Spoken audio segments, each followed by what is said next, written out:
예수님은 공생애를 시작하시면서 갈릴리 지역에서 많은 사역을 하셨고, 또 말씀을 가르치시고, 또 복음을 전하시고, 또 병든 자를 고치시는 등 많은 사역을 갈릴리에서 사역하셨습니다. 예수님에 대한 소문과 명성이 점점 퍼지기 시작하면서 갈릴리 지역을 벗어나서 예루살렘에까지 전달이 되었습니다. 그래서 예수라고 하는 존재를 알게 된 예루살렘에서 바리새인과 서기관들이 갈릴리 지역까지 사람들을 보내었습니다. 이 사람들을 말하자면 조사관, 파견된 조사관이라고 할 수가 있습니다. 예수라고 하는 선지자가 지금 명성을 얻고 있다. 점점 이름을 얻고 있는데 이 사람이 과연 어떤 사람인지 살펴보려고 사람을 보낸 것이고, 혹 이 사람에게 책 잡힐 것이 있다, 잘못한 것이 있다, 이러면 예루살렘에서 보고해가지고 이 사람을 이제 활동을 멈추게 하려고 이렇게 조사관을 파견한 것입니다. 이 조사관은 예수님과 그 제자들의 행동을 유심히 관찰을 했는데 아니나 다를까 자기들이 보기에 문제가 보인 것입니다. 예수님의 제자들이 떡을 먹을 때 손을 씻지 않고 떡을 먹는 거, 그러니까 우리가 밥을 먹는다고 하면 손 씻지 않고 밥을 먹는 그 모습을 서기관들, 바리새인들이 본 것입니다. 그래서 이들이 예수님께 이렇게 따집니다. 5절 말씀에 어찌하여 당신의 제자들은 장로들의 전통을 준행하지 아니하고 부정한 손으로 떡을 먹나이까? 바리새인과 서기관들이 이렇게 따지는 것은 물론 당신의 제자들이 잘못하였습니다, 이렇게 잘못을 지적하는 것이기도 하겠지만, 더 나아가서는 그들을 이끌고 있는 예수님을 향한 공격이기도 합니다. 예수, 당신이 이스라엘의 지도자라고 하면서, 이스라엘 백성의 선지자라고 하면서 어떻게 이렇게 전통을 무시하는 일을 하고 있습니까? 하나님 말씀을 전한다고 하는 당신이 우리가 중요하게 여기는 전통을 어기는 것을 보니까 당신은 참 선지자가 아닙니다, 이 말을 하려고 지적을 하고 있는 것입니다. 이 비판에 대해서 예수님이 어떻게 반응하셨냐 하면 이들의 지적에 대해서 한마디도 변명하거나 변론하지 않으셨습니다.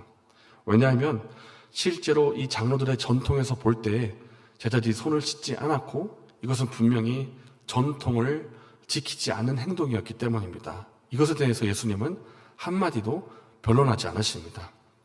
그러나 그 대신에 예수님께서 오히려 그들에게 질문하시는 한 질문의 내용이 있습니다. 함께 8절과 9절의 말씀을 읽겠습니다.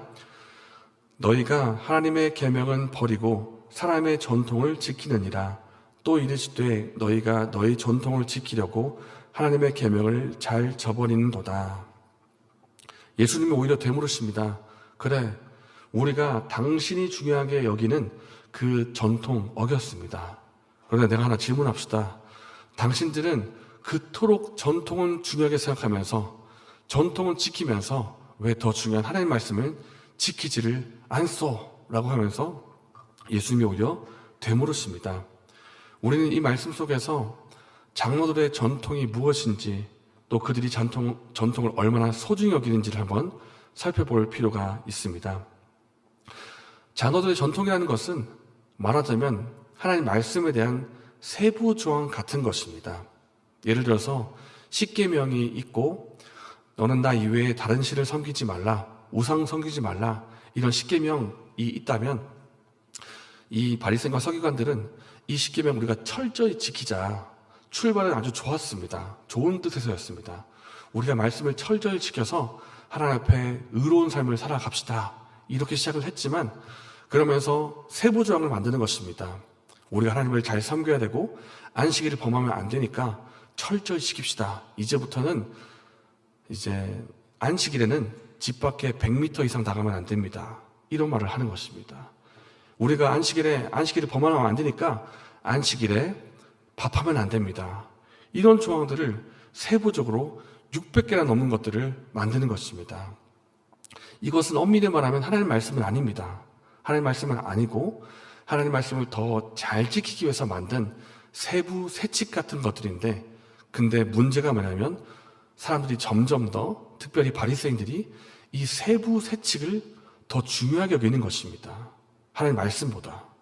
그 예 중에 하나가 바로 그 이후의 부분에 나오는 고르반이라고 하는 것입니다. 제가 11절부터 13절의 말씀을 읽겠습니다. 너희는 이르되 사람이 아버지에게나 어머니에게나 말하기를 내가 드려 유익하게 할 것이 고르반 곧 하나님께 드림이 되었다고 하기만 하면 그만이라 하고 자기 아버지나 어머니에게 다시 아무것도 하여 드리기를 허락하지 아니하여 너희가 전한 전통으로 하나님 말씀을 폐하며 또 이 같은 일을 많이 행하느니라 하시고, 우리가 잘 알고 있듯이 10계명의 제5계명은 내 부모를 공경하라입니다. 공경하라는 것은 마음에서부터 부모를 공경한다는 뜻이 되고 또 동시에 마음으로부터 공경하기 때문에 물질적인 것이나 행동으로 또한 나타나는 것이기도 합니다. 예를 들어서 아들이 일을 해서 200만 원, 300만 원 이렇게 월급을 받았다. 그러면 이 월급에 대한 감사로 11조를 드리겠죠. 그리고 남은 금액 가운데 일부를 부모님을 공경하는 마음으로 용돈을 드릴 수도 있을 것입니다. 뭐 작게는 5만 원, 많게는 10만 원, 20만 원, 30만 원 이렇게 드릴 수 있을 것입니다. 이렇게 부모님을 공경하라는 것은 마음으로부터 공경하라는 뜻도 되고 마음에 있는 것을 또 행동으로 표현하는 것이기도 합니다. 이렇게 물질적인 것으로 아들이 부모님을 공경할 수가 있는데, 그런데 이것을 교묘하게 피하는 방법이 있는 것입니다. 부모님을 공경하는 것을 교묘하게 피하는데 그것이 바로 고르반, 내가 하나님께 드렸다, 이것은 하나님의 것이다 라는 표시로 고르반이라고 하는 것을 만든 것입니다. 고르반이라는 것은 내가 하나님 위해 바쳤습니다 라는 뜻이고, 하나님 위해 바치게 되면 어떻게 되냐면 어떤 물건이나 어떤 물질에 대해서 그 누구도 손을 대면 안 됩니다. 왜냐하면 이것은 하나님께 바쳐졌기 때문에 바쳐진 거룩한 물건, 거룩한 돈이 되는 것입니다. 그 누구도 손을 댈 수가 없습니다. 그래서 아들이 부모님을 공경할 수가 있는데, 예를 들어서 20만 원의 용돈을 드릴 수가 있는데 아들이 말하는 것입니다. 아버지, 어머니, 제가 이거요 하나님께 드렸습니다. 고르반입니다. 이러면 부모님도 손을 댈 수가 없습니다. 용돈이 안 되는 것입니다. 부모님을 향한 용돈이. 그러면서 아들은 어떻게 하냐면 그것을 부모님께 드리지 않고 하나님께도 드리지 않고 자기 마음대로 사용하는 것입니다. 혹은 하나님께 드리기는 드리되 아주 일부의 금액을 드린 후에 자기 마음대로 남은 금액들을 다 사용하고 부모님을 향한 공경은 하지를 않는 것입니다. 이렇게 고르반이라고 하는 전통은 하나님께서 말씀하신 내용은 아니었습니다. 그렇지만 바리새인과 서기관들이 우리가 제5계명을 더 잘 지킵시다. 하나님을 향한 공경을 더 잘합시다. 안식일을 잘 지키고 하나님 더 잘 믿읍시다. 이렇게 말하면서 고르반이라는 것을 만든 후에는 부모님을 향한 공경을 하지 않는 그런 현상이 일어난 것입니다. 이것이 뭡니까? 이것은 곧 부모님을 공경하라고 하는 하나님 말씀을 폐하고 있는 것입니다. 이것이야말로 잘못이고 죄이다. 너희는 전통을 지키면서 말씀을 폐하고 있다. 이렇게 예수님께서 지적을 하신 것입니다. 어쩌면 바리새인과 서기관들은 자신이 만든 그 전통을 철저히 따르면서 나는 율법을 잘 지키고 있어, 나는 하나님 잘 믿고 있어, 잘 섬기고 있어, 이렇게 착각하고 있었는지 모르겠습니다. 그러나 그들은 실상 전통을 강조하면서 하나님 말씀을 폐하는 삶을 살고 있었다는 것입니다. 그렇다면 오늘 말씀을 통해서 우리 자신을 한번 돌아보기를 원합니다. 우리는 어떻습니까?